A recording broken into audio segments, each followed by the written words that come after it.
Good day, we will explain what is glycoprotein, glycolipids, and glycolysis, and we are from the group of Takorong.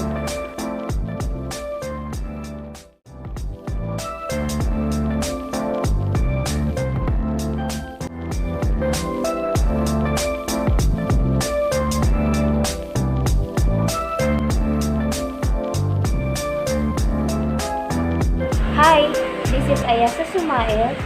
I will explain what is glycolipids. Glycolipids are another molecule that you find in the cell membrane. We can divide it into two. Glyco is to do with sugars and saccharides, and lipid is to do with fats. So again, glycolipids are made of two different types of molecules stuck together. A sugar type of molecule from glyco part and the lipid type of molecule. So, that is what we see in the structure of the molecules. This molecule has a chain at the top of sugar stuck together called oligosaccharides. It is a short chain. Oligosaccharides is glued to some lipid tails called phospholipids. So what is the role of glycolipid? Well, it's a little bit like a glycoprotein in that it is to do with recognizing or receiving information from the outside. But it's not an actual receptor. It's more what we call a marker. It's like a name tag for a cell. So, why do our cells need to have markers? Well, one reason is that your immune system needs to know what belongs to you and is friendly and shouldn't be attacked, and what is foreign, what doesn't belong, and what you need to attack and get rid of.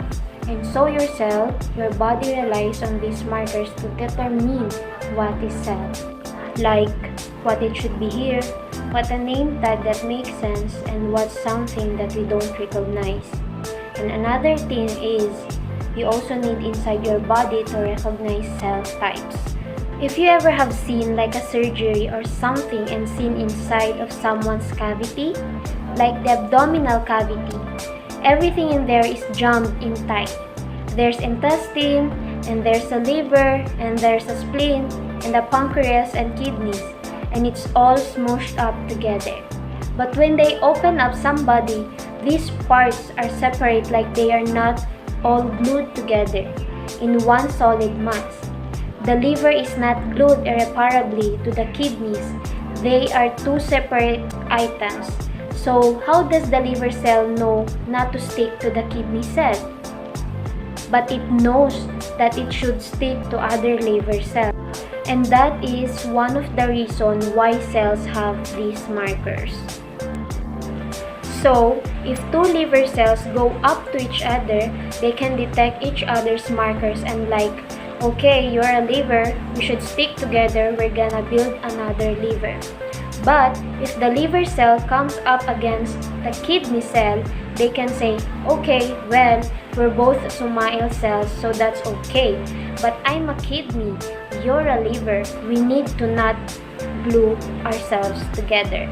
And so, that is one of the roles of the marker. In that is a glycolipid. Ronda Silongan would explain to us what is glycoprotein.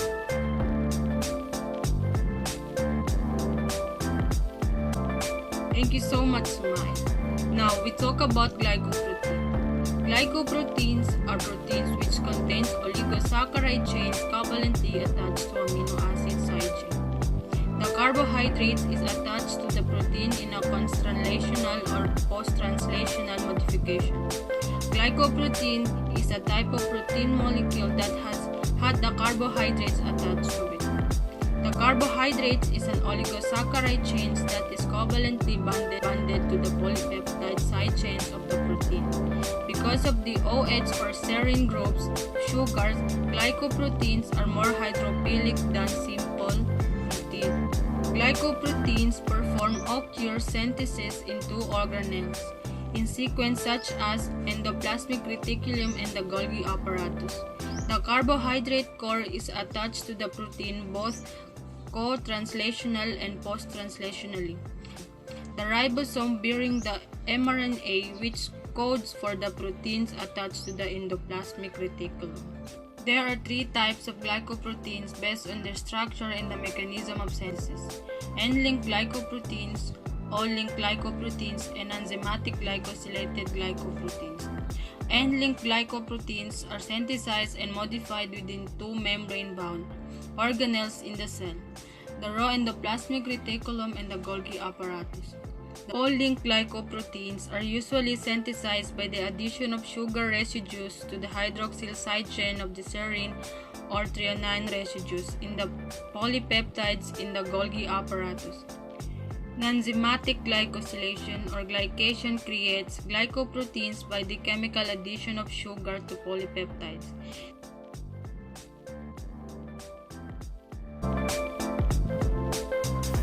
Glycolysis is the process which glucose is divided into two molecules of pyruvate. In fact, glycolysis is considered a linear pathway of 10 enzyme-mediated steps. The pathway for glycolysis has two phases: the energy investment phase and energy generation phase. The first 5 steps in the glycolysis are the energy investment preparatory phase, which produces glyceraldehyde triphosphate. Energy generation phase is the last 5 steps of glycolysis, which produce the final 2 pyruvate molecules product. Glycolysis occurs in cytoplasm and can be achieved in the absence of oxygen. In the body, the source of glucose for glycolysis comes from the dietary disaccharides and monosaccharides. Glycolysis is the first step in carbohydrate metabolism, the end result of which is the conversion of glucose to carbon dioxide and water.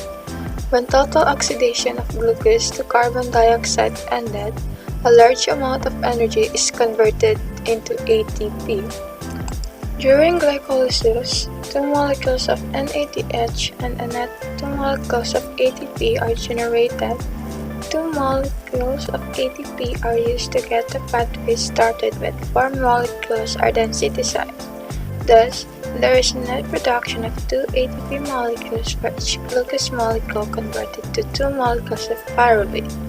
At the end of the process, only a small part of all glucose energy is released, and the rest of the potential energy stays in pyruvate molecules, which are oxidized firstly to acetyl-CoA and later on carbon dioxide by TCA cycle.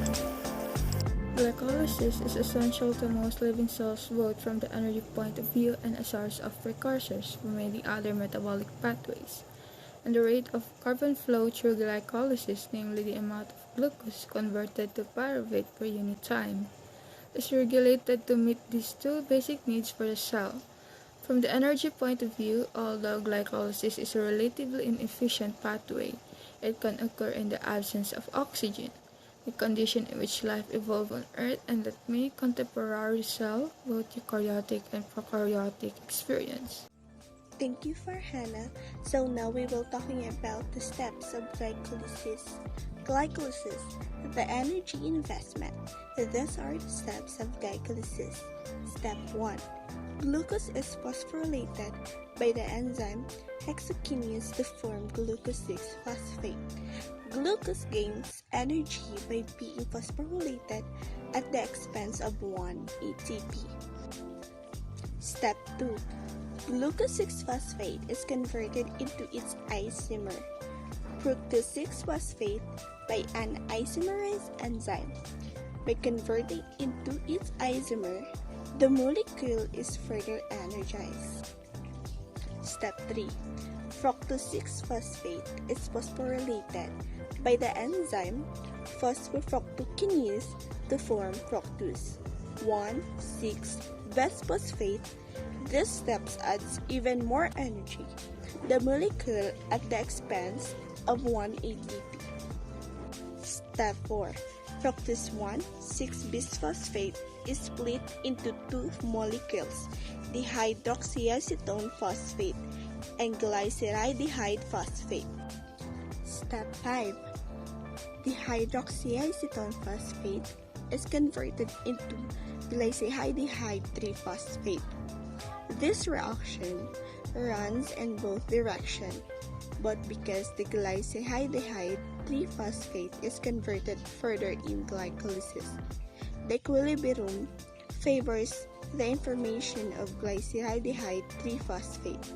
Glyceraldehyde 3-phosphate goes into the next phase of glycolysis.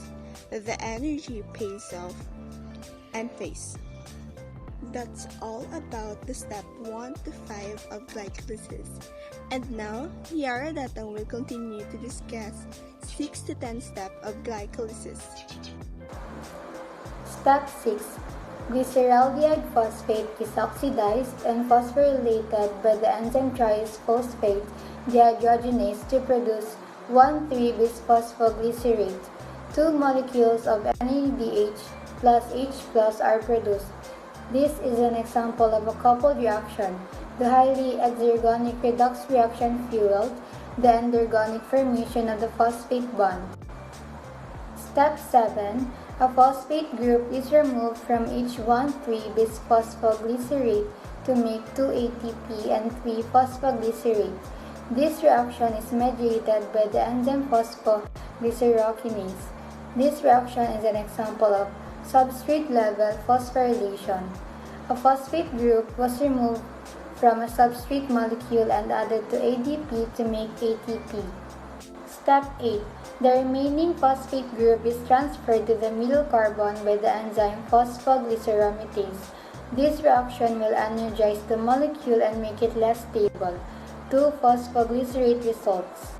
Step 9. A water molecule is removed and the double bond is added to both 2 phosphoglycerate molecules to produce 2 phosphoenol pyruvate, also known as PEP molecules. Step 10. Both PEP molecules are dephosphorylated by pyruvate kinase to produce 2 pyruvates and 2 ATP. So altogether, it's a 10 steps. The first 5 steps comprise the preparatory phase, which take 1 molecule of glucose and produce 2 molecules of GADP. This will cause 2 ATP. Then the other 5 steps make up the payoff phase, in which each molecule of GADP will be converted into pyruvate, producing 2 ATP each in the process, for a total of 4, meaning the net energy production from 1 molecule of glucose is 2 ATP. If you want to memorize basic facts about glycolysis, this should probably suffice. But if you wish to memorize this process in more detail, here is a table that lists the necessary enzymes for each step as well as any relevant input or output besides the actual substrate. Certainly, the main thing to remember is that in glycolysis, glucose in the cytoplasm of the cell is converted into pyruvate, which will then move on to the next stage of cellular respiration.